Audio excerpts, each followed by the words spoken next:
Okay, so as the title of this video implies, I'm working back on the second of the three Wrens that I'm trying to repair. In the last few videos I've been working on this board, which is the third units board, and I've got a very difficult issue with this board to resolve, where it will only run at all with a modified clock, and also only with a slower version of the CPU. So there's a timing issue on this, and it could take quite a while to resolve. So what I decided to do was get a working unit as a reference, and so I can start looking at the various signals, figuring out exactly what's going on. I've still got to do some reverse engineering, figuring out various operations on the board. So I switched to the second of the three units. If you've watched the videos for this particular unit, I got as far as getting it to boot to the welcome screen. But as I've mentioned, the Wrens and systems like this in general are a collection of separate modules, separate circuits. So just because it boots to the welcome screen doesn't mean that it's fully functional. And by the same token, even if it boots to the operating system, doesn't mean that everything's working. I still have a lot of testing on all three units to do, even once I get them booting to the operating system. So I have actually now got this unit booting to the operating system, and I did video a lot of the work I carried out to get that working, but unfortunately it got fairly complicated, so the video was going to end up 3 or 4 hours long. So I've decided to just give an abridged description of the fault, and also show what I was seeing. I've returned the unit to its non-booting state, just so you can see what was going on, but I'll go through step by step what I did and what faults I found with this particular board. So as I said, it had got to the point where it was booting to the welcome screen. That was quite a few months ago, but I'd stopped working on it because I didn't have a boot disk. I now have the boot disk that we've put together over the last few months, and in theory this machine should now boot. I know that it had a failed floppy drive controller, so I replaced the floppy drive controller as a first step, and I calibrated that as I've shown on previous videos. So this one actually calibrated as well, but it just wouldn't slice any data from the floppy drive.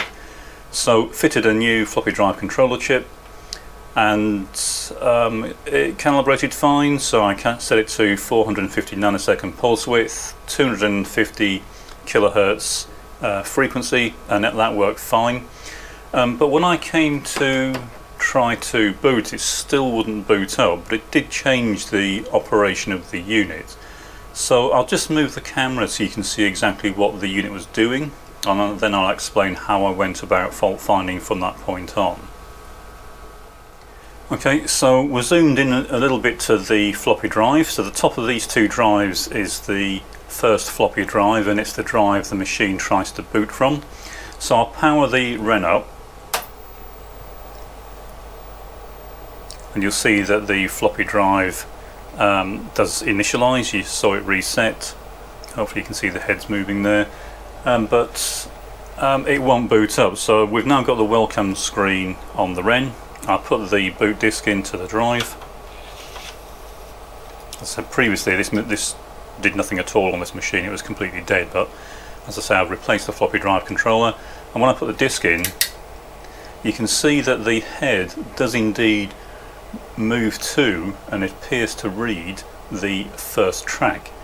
I'll press reset on the Wren. You should see the head go back to the home position and then move out to read the first track.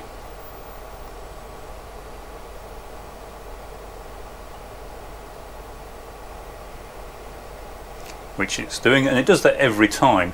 The only thing that varies is sometimes I get some artifacts on the screen, so something's going on somewhere, and I'll just describe now what I did from this point on and how I went about resolving this issue.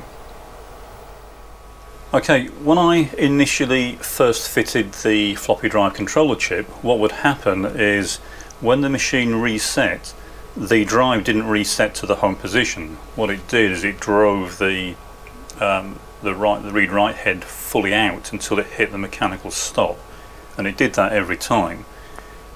I haven't returned the Wren to that state because I don't want to damage the drive, but it was doing that reliably, and before I fitted the floppy drive controller it was doing nothing at all. So obviously something was amiss somewhere, but I knew the floppy drive controller chip worked. So I started digging around, and the way this is arranged, I don't yet have a schematic for this, so I'm kind of flying blind here and just trying to figure out what's going on. But probing around, it appears there are a couple of buffers that are used to buffer the control lines going to the drive. There's a latch which is used to set the various states of the control lines, so the side, head, that sort of thing. They also set the DMA direction, which I'll come back to in a few minutes, and then there's a 244 buffer to buffer data going the other way. And when I started probing around here, it was clear that the latch wasn't working properly because the states on the control lines of the drive were wrong. So it was selecting the wrong direction for one thing. So when it was supposed to be driving the head back to do a reset, it was actually driving it the other way, and because it was never seeing the home sensor because it was going away from it, it drove out until it hit the mechanical stop. So I replaced that device. You can see which devices I've changed. They're the ones in sockets, quite a few of them.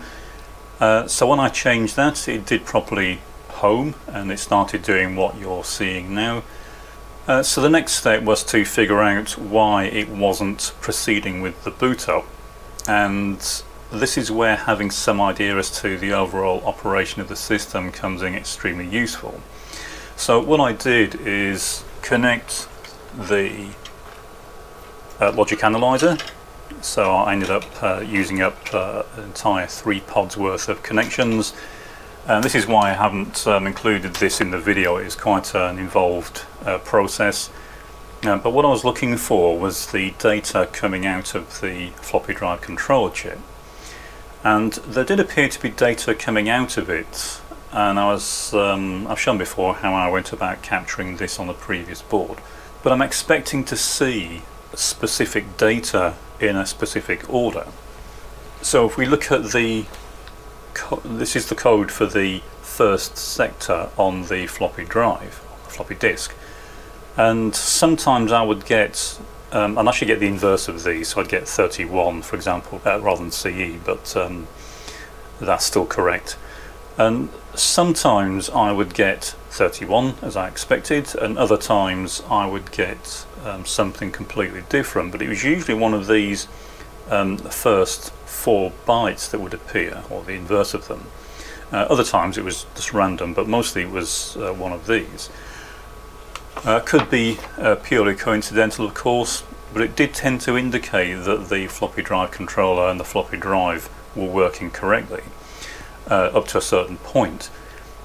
So I did some more investigation, and it did appear that those two were working. I attached the fluke, and I could manually control the floppy drive in terms of setting its head direction. I could get it to home and step, but I couldn't sensibly read the correct data.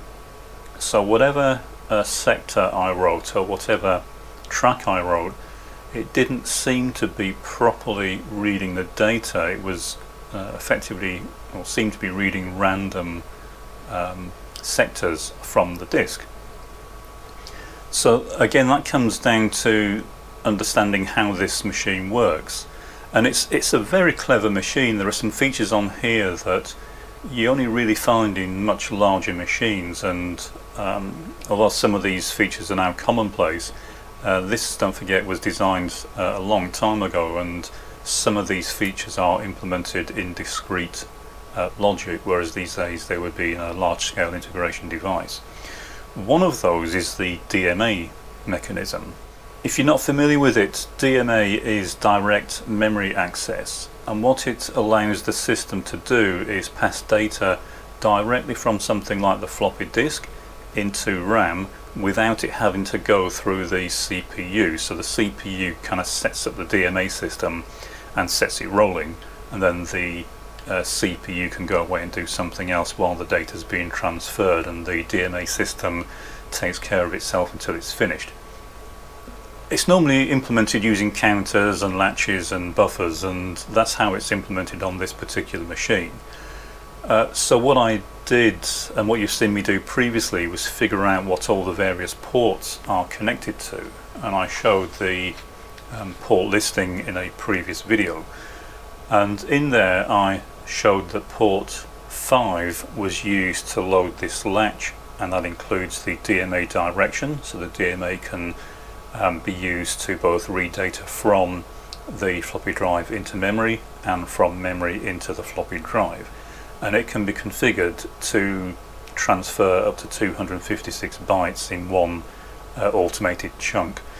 And the way it works is there are a couple of counters, and you load the counters with the target address, and you then set up the transfer conditions, in other words how many bytes you want to transfer and in what direction. And then there's another counter that keeps track of the sector on the drive. And so I reasoned that, well, maybe that's not being properly loaded, and so it was not going to the correct sector on the drive each time. And so I started then looking through the firmware, and this is why I'm mixing between looking at the firmware and the hardware.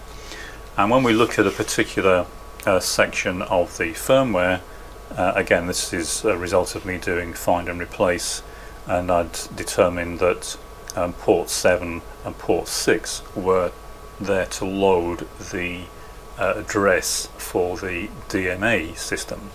That basically means loading a couple of timers with the values that you wanted to count from. And if you follow this further through, you get to port 5 being loaded, which is the latch that controls the DMA direction. And so when you look at this, it becomes very apparent what's going on. So what I did was to start looking at the counters that are actually loaded when these out instructions are issued, and they weren't working properly. So although these are 74161 timers, so they've got 4 load bits, they're 4-bit binary counters. They've got 4 load pins, so you can load into them or preload whatever value you want, and then they'll counter when you supply a clock from that point, and you can cascade them, so you can make bigger counters. But the output of those counters wasn't working. Some of the bits were just floating, other bits just weren't doing anything, they were tied low or tied high. So what was happening was, when the drive was being read, it was being driven to a random sector, and then when that data was being read back, it was reading it okay, but it was reading from the wrong position on the disk. And then in addition, it was writing the data to the wrong memory location. And the sequence of boot up is the firmware will go through the self-test. It will then load or prepare the DMA system for transferring data, and then it hands the process to the DMA system, and it should then transfer the boot strap loader into memory, and then the system hands control to the boot strap loader, and then that completes the boot process. Gets complex from that point on because there's a lot of work to do, but that code is actually on the floppy disk, but it has to be loaded into memory before it can run. And that's where it was failing. It was going through that DMA process, but the 256 bytes it was transferring were wrong, and also they were going to the wrong destination. So when the system finally handed control to what it thought was the bootloader, it just crashed because the code either wasn't there at all, or it was in the wrong order. So I started replacing the timers. I was testing them one at a time. Found this pair first that had failed. I'd replaced the latch, and as I worked my way through, then the various timers started working. It still wouldn't boot, still doing what we're seeing here, simply because the timer isn't working the way it should. So I'll just demonstrate that. I'll turn the Wren back on, and if I put the scope on the outputs of this particular timer, this timer is one I swap back in to show you the fault, it doesn't work. So I'll press the reset button and we should see that this is initialized, and we can see that it's not doing anything at all. All the pins are staying in whatever state they're in. So this pin is high. I'll press reset, it's one of the outputs, so it should reset to low, and it's not changing. If I go to the clear pin, we can see that does indeed get pulled low when I press the reset. I'm currently holding the reset button in. I'll release the reset button. I can see it goes high, but the outputs aren't changing. There is a clock there, so the clock is being supplied to the clock pin.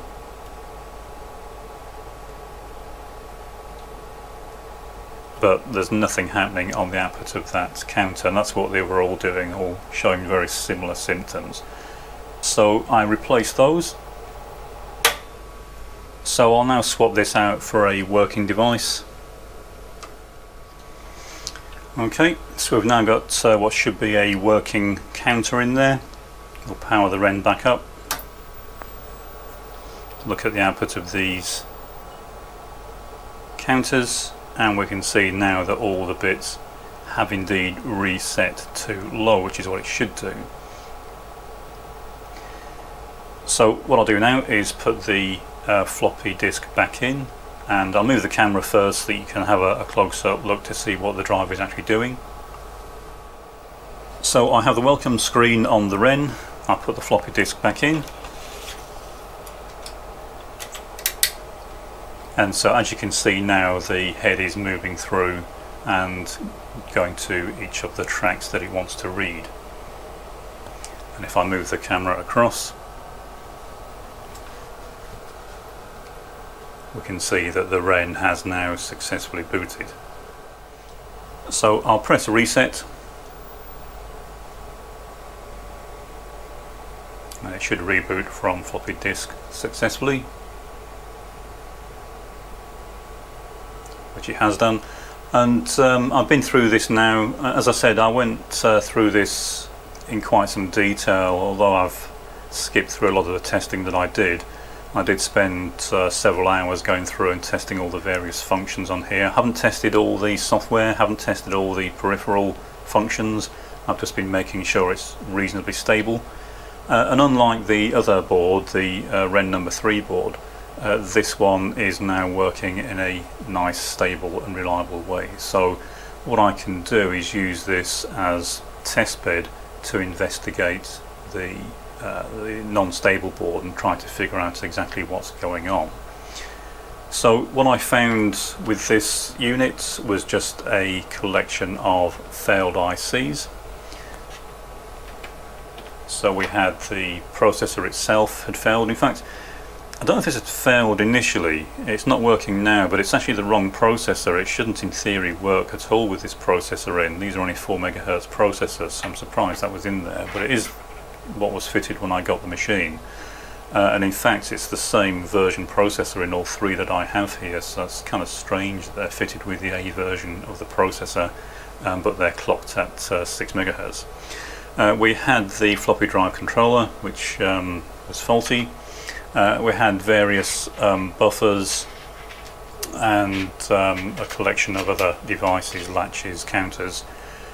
So quite a little collection of ICs that I've replaced on this as part of this boot issue. I had already replaced quite a few ICs when I was initially working on this to get it to boot to the welcome screen, but it is now working nice and reliably. So as I say, I can now use this as a test bed to investigate the problem I'm having with the number 3 Wren, and I can also start to look at the software that comes with the Wren and was packaged with the system when it was sold. Very comprehensive collection of software that was supplied. Usually back then you got a user manual and some vague instructions as to how to use it, and that was it. The Wren came with a full set of printed manuals, a lot of software applications, but they weren't the usual type that you'd get back then. They were you could get big applications from big suppliers that cost you thousands of pounds, but what came with the Wren were quite high level applications, very well engineered, very well written, but they came with the machine, which was fairly unusual for machines back then. What I'll probably do over the following videos for these machines is, once I've got them all working, is I'll go through all the peripheral devices one by one, firstly making sure they're working, but also maybe attaching other things to the machine and seeing what we can do with it.